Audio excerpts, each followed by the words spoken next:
بقول لك إيه، انت سامع حاجه غريبه؟ لا. طب اسمع كده الترابيزه. ودني يا مستر. ودي حصتنا النهارده، خصائص الموجات الصوتيه.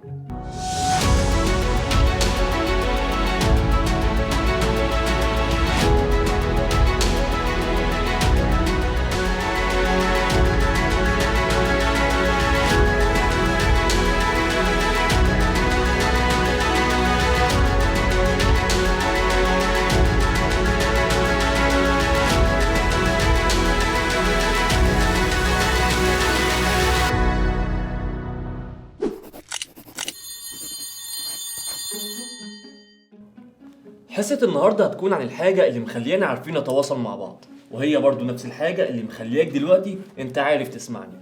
ايوه، هي الصوت، اللي عن طريق الفيزياء عرفنا نطلع العوامل اللي بتأثر على شدة او قوة الصوت.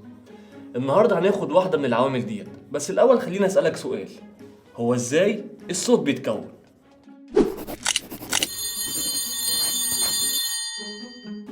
وعلشان كده في عوامل كتيرة بتأثر على شدة الصوت، والنهاردة هناخد منهم عامل واحد وهو زيادة مساحة السطح.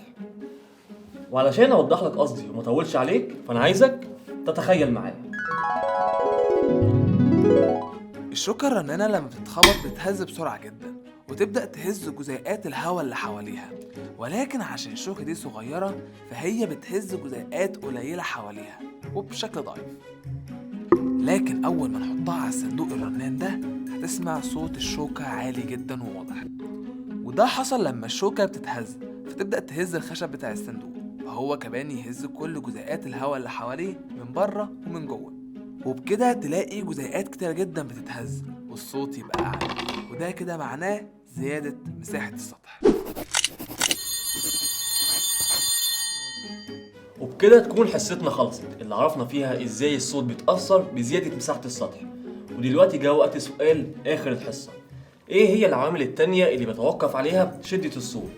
لو عرفت الإجابة اكتب لنا في الكومنتس، واستنى الحصة الجاية من درس خصوصي. مستر اسمع كده، في ايه؟ في صوت غريب. في ايه؟ الله!